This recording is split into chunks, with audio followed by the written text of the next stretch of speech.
ഈ അമേരിക്ക ട്രംപിൻ്റെ നേതൃത്വത്തിൽ ലോകരാജ്യങ്ങൾക്കെല്ലാം തീരുവ വർദ്ധിപ്പിച്ചതോടുകൂടി പലരും അസംതൃപ്തരാണ്.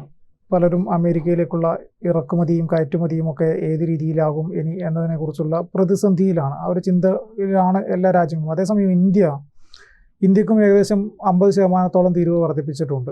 അപ്പോൾ ഈ ഒരു ഘട്ടത്തിൽ ഇന്ത്യ, ചൈന, റഷ്യ ഈ 3 രാജ്യങ്ങളും കൂടി സംയുക്തമായിട്ട് വ്യാപാര കരാറുകളിലും മറ്റ് പ്രതിരോധ കരാറുകളിലേക്കുമൊക്കെ നീങ്ങുന്നു. അമേരിക്കക്ക് ഇനി ഭയപ്പെടാനുള്ള നാളുകളാണ് എന്ന് പറഞ്ഞു കഴിഞ്ഞാൽ അതൊരു സത്യമാവില്ലേ? തീർച്ചയായിട്ടും സത്യമാകും. കാരണം എന്താണെന്ന് വെച്ച് കഴിഞ്ഞാൽ, നമുക്കറിയാവുന്നതുപോലെ ഈ ലോക പോലീസ് ആവാൻ അമേരിക്ക നടത്തുന്ന ഒരു ശ്രമത്തിന് ഏൽക്കുന്ന കനത്ത പ്രഹരമാണ്. നമുക്കത് അറിയാം. കാരണം ഇങ്ങനെയുള്ള ഈ പല വിധത്തിൽ ഇന്ത്യക്ക് പ്രതിരോധിക്കാൻ കഴിയുന്നു എന്നുള്ളതാണ്. ആ പ്രതിരോധിക്കാനുള്ള മാർഗ്ഗങ്ങളൊക്കെ ഇന്ത്യ നോക്കുന്നുണ്ട്. അമേരിക്കയിലേക്കുള്ള കയറ്റുമതിക്ക് ചുങ്കം വർദ്ധിപ്പിക്കാൻ ആലോചിക്കുന്നുണ്ട്. ഇപ്പോൾ ഏതാണ്ട് 17% മാത്രമേ ഉള്ളൂ. എല്ലാം കൂടി ശരാശരി എടുത്തു കഴിഞ്ഞാൽ അമേരിക്കയിലേക്കുള്ള നമ്മുടെ ഈ ചുങ്കം എന്ന് പറയുന്നത്, അമേരിക്കയ്ക്ക് മേൽ നമ്മൾ ഏർപ്പെടുത്തുന്ന ചുങ്കം എന്ന് പറയുന്നത്. പിന്നെ കേരളത്തിലൊക്കെയുള്ള കുറേയേറെ ഉൽപ്പന്നങ്ങൾ അങ്ങോട്ടേക്ക് വ്യാപകമായ വിപണി അമേരിക്കയിലുണ്ട്. സമുദ്രോൽപ്പന്നങ്ങൾക്കുണ്ട്, സുഗന്ധദ്രവ്യങ്ങൾക്കുണ്ട്, പിന്നെ കാർഷിക മേഖലയിലുള്ള മറ്റ് ഭാഗങ്ങൾക്കുണ്ട്. അപ്പോൾ നമ്മളെ അത് ആ അർത്ഥത്തിൽ ബാധിക്കുമെന്നുള്ള കാര്യത്തിൽ സംശയമൊന്നുമില്ല. പക്ഷേ അതിനെ നേരിടാനുള്ള കൃത്യമായ വഴികൾ ഇവിടെ ഉരുത്തിരിഞ്ഞുകൊണ്ടേയിരിക്കുകയാണ്. ഇപ്പം ഇന്ത്യയും ബ്രസീലുമാണ് അമേരിക്ക ഏറ്റവും കൂടുതൽ ചുങ്കം 50%. വരുന്ന പാകിസ്ഥാൻ വെറും 19%. അപ്പോൾ പരമ്പരാഗതമായി ഇന്ത്യയുടെ അമേരിക്ക പാകിസ്ഥാൻ്റെ ഒരു സഖ്യകക്ഷിയായി മാറിയിരിക്കുന്നു, ഇന്ത്യക്കെതിരെ തന്നെ എന്ന് നമ്മൾ കാണുന്നു എന്നുള്ളതാണ്. നമ്മുടെ വിദേശ നയത്തിൽ കൃത്യമായിട്ട് ഒരു ചേരിചേരാ നയം രൂപപ്പെട്ടിരുന്നു. അമേരിക്കയും പഴയ സോവിയറ്റ് യൂണിയൻ ശക്തമായിരുന്ന കാലഘട്ടത്തിൽ ചേരിചേരാ നയം ഉണ്ടായിരുന്നു. അമേരിക്കയും ഇന്ത്യയുമായി സൗഹൃദം ഉണ്ടായിരുന്നു, സോവിയറ്റ് യൂണിയനുമായിട്ട് സൗഹൃദമായിരുന്നു. പക്ഷേ സോവിയറ്റ് യൂണിയൻ നമ്മുടെ ഒരു പരമ്പരാഗത സഖ്യകക്ഷിയായിരുന്നു, എന്നും അങ്ങനെയായിരുന്നു. സ്വാതന്ത്ര്യപ്രാപ്തിക്ക് മുതൽ ഇന്ത്യ അഭിമുഖീകരിച്ച പ്രശ്നങ്ങളിലൊക്കെ ഇന്ത്യയുടെ വ്യാവസായിക ഉൽപ്പാദനത്തിലൊക്കെ സോവിയറ്റ് യൂണിയൻ ഈ ബഫിലായ സ്റ്റീൽ പ്ലാന്റിനെ പറ്റിയൊക്കെ നമ്മൾ പറഞ്ഞിട്ടുണ്ട്. അതൊക്കെ റഷ്യയുടെ സഹായത്തോടു കൂടിയാണ്, മേജോത്സവ പദ്ധതികൾ റഷ്യയുടെ സഹായത്തോടു കൂടിയാണ്, പഴയ സോവിയറ്റ് യൂണിയൻ്റെ സഹായത്തോടു കൂടിയാണ് നടത്തിയിരുന്നത്. അപ്പോൾ തീർച്ചയായിട്ടും പരമ്പരാഗതമായി ഇപ്പോൾ റഷ്യ ആണല്ലോ പഴയ സോവിയറ്റ് യൂണിയൻ തകർന്നതോടുകൂടി. പഴയ സോവിയറ്റ് യൂണിയൻ തകർന്നതാണല്ലോ ഈ ശീതയുദ്ധത്തിൽ അമേരിക്കയ്ക്ക് മേൽക്കൈ ഉണ്ടായി എന്ന് നമ്മൾ അവരങ്ങ് അഭിമാനിക്കുകയും ഇനിയിപ്പോൾ ലോകത്ത് തങ്ങളെ വെല്ലുവിളിക്കാൻ ആരുമില്ല എന്നുള്ള ഒരു നിലയിലാണ് അവർ ഈ കാര്യങ്ങൾ ചെയ്തുകൊണ്ടിരുന്നത് എന്ന് നമുക്കറിയാമല്ലോ. അത് അങ്ങനെയാണ് ചെയ്തുകൊണ്ടിരുന്നത്. അപ്പോൾ ഇപ്പോൾ രൂപപ്പെട്ടു വരുന്നത് ഇന്ത്യയും റഷ്യയുമായുള്ള സൗഹൃദം കൂടുതൽ, വ്യാപാര കരാറുകൾ കൂടുതൽ ശക്തിപ്പെടുക എന്നുള്ളതാണ്. നമുക്കറിയാം, ഈ യുദ്ധമെന്ന് പറയുന്നത് വെറും പ്രതിരോധം അല്ലെങ്കിൽ കരയുദ്ധം, വ്യോമയുദ്ധം, നാവികയുദ്ധം എന്നതിനേക്കാൾ ഒരു വ്യാപാര യുദ്ധമാണ് അമേരിക്ക തുടക്കം കൊടുത്തിരിക്കുന്നത്. ഇന്ത്യക്കെതിരെയാണ്, എല്ലാ രാജ്യങ്ങൾക്കും എതിരെയാണ്. അതോടൊപ്പം ഇന്ത്യയെ അമേരിക്ക പർട്ടിക്കുലറായി ഉന്നം വയ്ക്കുന്നു എന്നുള്ളതാണ്. അമേരിക്ക ഇന്ത്യയോടെ അല്പമെങ്കിലും സൗഹൃദം കാണിച്ചു എന്ന് പറയുന്നതിൻ്റെ കാരണം തന്നെ ചൈനയാണ്. ചൈനയോടുള്ള അമേരിക്കയുടെ ഒരു ശത്രുതയാണ്. ചൈനയും ഇന്ത്യയും ചേർന്നാൽ ലോകത്തുണ്ടാവുന്ന ഒരു വലിയ ശക്തി. കാരണം ലോക ജനസംഖ്യയുടെ പകുതിയിലധികമൊക്കെ കടന്നിരിക്കുന്നു. ഇന്ത്യയാണ് ഇപ്പോൾ ലോകത്തെ ഏറ്റവും കൂടുതൽ ജനസംഖ്യയുള്ള രാജ്യമെന്ന് പറയുന്നത്. അപ്പോൾ ലോകത്തിലെ ഏറ്റവും വലിയ വിപണികളാണ് ഇന്ത്യ ആയാലും ചൈന ആയാലും ഒക്കെ എന്ന് പറയുന്നത്. അപ്പോൾ അവരെ ഒറ്റപ്പെടുത്തിക്കൊണ്ടോ അവർക്കെതിരെ നിന്നുകൊണ്ടോ ഒന്നും ഒരു വ്യാപാരവും ലോകത്ത് നടക്കില്ല എന്നുള്ളൊരു വസ്തുതയാണ്. അപ്പോൾ ഇന്ത്യയും ചൈനയും റഷ്യയും ചേർന്ന ഒരു സംയുക്ത ഉടമ്പടി, അല്ലെന്നുണ്ടെങ്കിൽ ഇവർ തമ്മിൽ പരസ്പരം ചേരുന്ന ഒരു ഉടമ്പടി, ഇതൊക്കെ ഉണ്ടായിക്കഴിഞ്ഞാൽ ഏറ്റവും കൂടുതൽ നഷ്ടമുണ്ടാകാൻ പോകുന്ന അമേരിക്കയ്ക്കാണെന്ന് ഉത്തമ ബോധ്യം അവർക്ക് ഉണ്ടാകാനാണ് വഴി. നമ്മളേതായാലും നമ്മുടെ ഇന്ത്യൻ പ്രധാനമന്ത്രി ഷാങ്ഹായിലേക്ക് പോവുകയാണ്, അടുത്ത മാസം പോവുകയാണ്. ഈ പ്രശ്നം ഉണ്ടായി തുടങ്ങിയ ഉടൻ തന്നെ നമ്മുടെ പ്രധാനമന്ത്രിയുടെ ഉപദേഷ്ടാവ് അജിത് ഡോവലിനെ റഷ്യയിലേക്ക് ഉടൻ തന്നെ അയച്ചിരുന്നു. അവർ റഷ്യയുമായി ദീർഘമായി ചർച്ച നടത്തിയിരുന്നു. റഷ്യയിൽ നിന്നുള്ള ഇറക്കുമതി നിർത്തണമെന്നാണല്ലോ ട്രംപിൻ്റെ ഏറ്റവും പ്രധാനപ്പെട്ട ആവശ്യങ്ങളിലൊന്ന്. എണ്ണ ഇറക്കുമതി നിർത്തണമെന്നുള്ളതാണ്. എന്തൊരു വൈരുദ്ധ്യമാണ് സത്യത്തിൽ ആലോചിച്ച് കഴിഞ്ഞാൽ. അവർ അമേരിക്ക റഷ്യയിൽ നിന്ന് വലിയ സംഖ്യയ്ക്ക് വാങ്ങിക്കഴിഞ്ഞു. അത് തന്നെയല്ല, അമേരിക്ക റഷ്യയിൽ നിന്ന് ഇറക്കുമതി നടത്തുന്നുണ്ട്, പിന്നെ പല ഈ ക്രൂഡ് ഓയിൽ ഇറക്കുമതി നടത്തുന്നുണ്ട്. ഇങ്ങനെയൊക്കെ ഇരിക്കെ അപ്പോൾ എനിക്ക് തോന്നുന്നത്, ഇപ്പോൾ ഈ ഇന്ത്യയും ചൈനയും നിത്യമായ ശത്രുതയിൽ, ചൈന പ്രതിരോധത്തിൻ്റെ കാര്യത്തിലൊക്കെ ഇന്ത്യക്ക് വിശ്വസിക്കാവുന്ന ഒരു രാഷ്ട്രമായി തീർന്നിട്ടില്ല ഇപ്പോഴും, അതൊരു വസ്തുതയാണ്.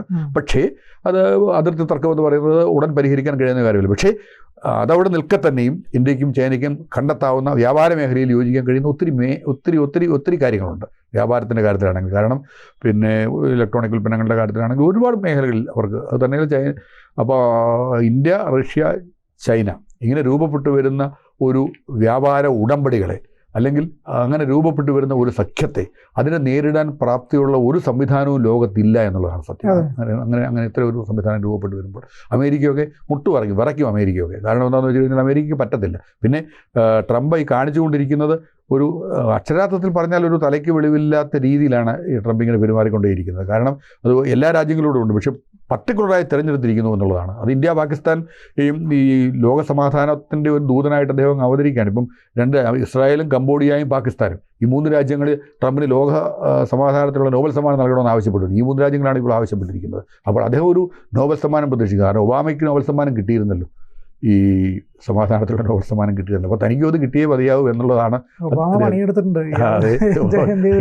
അതേപോലെ അപ്പോൾ അതാണ് അദ്ദേഹത്തെ ഭരിക്കുന്ന വികാരം എന്ന് പറയുന്നത്. അതുകൊണ്ട് അദ്ദേഹത്തിനും അത് വേണം. അപ്പോൾ അതിന് 7 യുദ്ധങ്ങൾ ഇപ്പോൾ ലോകത്ത് നടക്കുന്നത് അവസാനിപ്പിച്ച് താനാണെന്ന് ട്രംപ് പറഞ്ഞുകൊണ്ടേയിരിക്കുകയാണ്. ഇന്ത്യൻ പ്രധാനമന്ത്രി അസന്ദിഗ്ധമായി നമ്മുടെ പാർലമെൻറ്റിൽ പ്രഖ്യാപിച്ചു കഴിഞ്ഞു, ഇത് നടപ്പുള്ള ഇന്ത്യ ആരുടെയും സമ്മർദ്ദത്തിന് വിധേയമായിട്ടുള്ള പാകിസ്ഥാൻ്റെ റിക്വസ്റ്റ് കൊണ്ട് മാത്രം ആണ് കൃത്യമായ തിരിച്ചടി നൽകിയതിന് ശേഷം അപ്പോൾ യുദ്ധത്തിലേക്ക് നീങ്ങാതെ നോക്കിയത് എന്ന് വളരെ കൃത്യമായി പറഞ്ഞു കഴിഞ്ഞു. അപ്പോൾ ഇതാണ് അദ്ദേഹത്തെ അസ്വസ്ഥനാക്കുന്ന ഏറ്റവും വലിയ ഘടകം. ഇതാണ് ഇന്ത്യയുടെ പിന്തുണ സ്വാഭാവികമായും അദ്ദേഹത്തിന് പ്രതീക്ഷിച്ചിരുന്നു എന്നുള്ളതാണ്.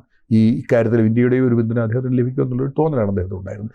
അത് നടക്കാതെ പോയതുള്ള നിരാശയാണ് ഇതുപോലെയുള്ള ഭ്രാന്തൻ സമീപനങ്ങളിലൂടെ അദ്ദേഹം ഈ ട്രംപ് കാണിച്ചുകൊണ്ടേയിരിക്കുന്നത്. അപ്പോൾ ആണ് നമ്മളതിന് കൃത്യമായ തിരിച്ചടി അമേരിക്കയിലേക്കുള്ള ചുങ്കം വർദ്ധിപ്പിക്കുമെന്നുള്ള കാര്യത്തിൽ സംശയമൊന്നുമില്ല.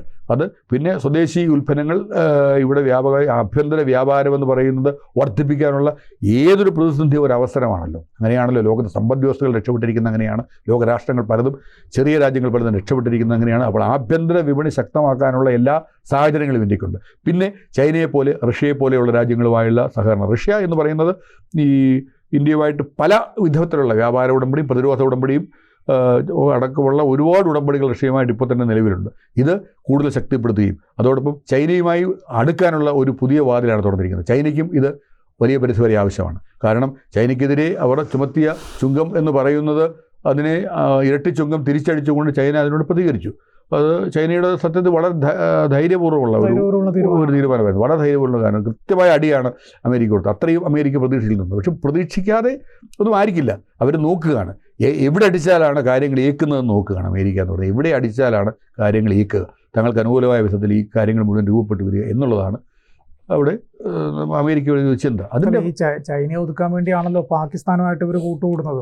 പാകിസ്ഥാനിലൊരു വ്യോമതാവളം അവർക്ക് വേണം എങ്കിൽ മാത്രമാണ് ചൈനയായിട്ട് ഏതെങ്കിലും കാലത്ത് ഒരു പ്രശ്നം വരുമ്പോൾ വളരെ അടുത്ത് നിന്ന് അടിച്ച് വേഗം അവർക്ക് അവരുടെ തീരുമാനമാക്കാം എന്നുള്ളതാണ് രൂപപ്പെടുത്താൻ ശ്രമിച്ചത്. ഒരു അമേരിക്ക ചൈന പാകിസ്ഥാൻ അച്ചുതണ്ടാണ് രൂപപ്പെടുത്താൻ ട്രംപ് ശ്രമിച്ചത്. അമേരിക്ക കരുതിക്കൊണ്ടിരുന്നത് അങ്ങനെയാണ്. പക്ഷേ വളരെ കൃത്യമായിട്ടും അതിന് ഈ ട്രംപിൻ്റെ നടപടികൾ തന്നെ വിഘാതമായി വന്നിരിക്കുകയാണ്.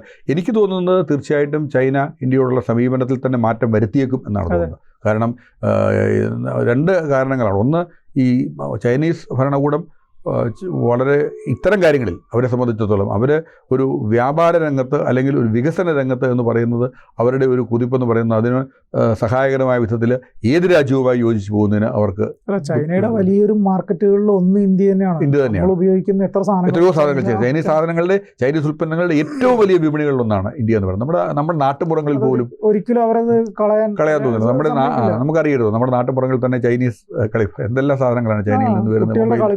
കുട്ടികളുടെ കളിപ്പാട്ടം മുതൽ മൊബൈൽ ഇതുപോലെ മറ്റ് ഇലക്ട്രോണിക് ഉപകരണങ്ങൾ മുതൽ ഇങ്ങനെ എത്ര മേഖലകളിലാണ് ചൈനയുടെ ഇന്ത്യക്കായി തുറന്നത്. അപ്പോൾ ഇന്ത്യയെപ്പോലെ ഇത്രയേറെ ജനങ്ങളുള്ള ഒരു രാജ്യം, ഇത്ര കോടിക്കണക്കിനാണ്. ഇപ്പോൾ ചൈനയെ നമ്മൾ കവച്ച് വെച്ചിരിക്കുന്നു എന്ന് നമുക്കറിയാം. ജനസംഖ്യയുടെ സെൻസസ്, ഈ പുതിയ സെൻസസോടുകൂടി നമ്മൾ ലോകത്തിലെ ഏറ്റവും വലിയ ആൾപ്പെരുപ്പമുള്ള രാജ്യമായി മാറിക്കുന്നത്. അപ്പോൾ ആൾപ്പെരുപ്പം എന്ന് പറയുന്ന ഒരു വിപണി കൂടിയാണല്ലോ. അപ്പോൾ ഒരു കാരണവശാലും ചൈന ആ വിപണി വിട്ടുകളയാൻ ആഗ്രഹിക്കുന്നത് അത് ചൈനയുടെ സമ്പദ്ഘടനയെ തന്നെ ദോഷകരമായി ബാധിക്കും. അതുകൊണ്ട് പുതുതായി ഒരു ലോകത്തിൻ്റെ രാഷ്ട്രീയ ക്രമം അല്ലെങ്കിൽ ഒരു കാര്യക്രമം എന്ന് പറയുന്നത് മാറുകയാണ് ലോകത്തിൻ്റെ എന്ന് പറയുന്നത്. ഇനിയുള്ള ലോകം അങ്ങനെ തന്നെ ആയിരിക്കുമെന്ന് വേണം കരുതാൻ. നമ്മൾ ഇന്നേ വരെ കണ്ടൊരു ലോകമായിരിക്കില്ല ഇനി വരാൻ പോകുന്നത്. ഈ അച്ചുതണ്ടിനെ നേരിടാൻ അമേരിക്ക വല്ലാതെ പണിപ്പെടേണ്ടി വരും. കൂടുതൽ വാർത്തകളും വിശേഷങ്ങളും നിങ്ങളിലേക്ക് എത്താൻ ABC മലയാളം സബ്സ്ക്രൈബ് ചെയ്യുക, ബെൽ ബട്ടണും അമർത്തുക.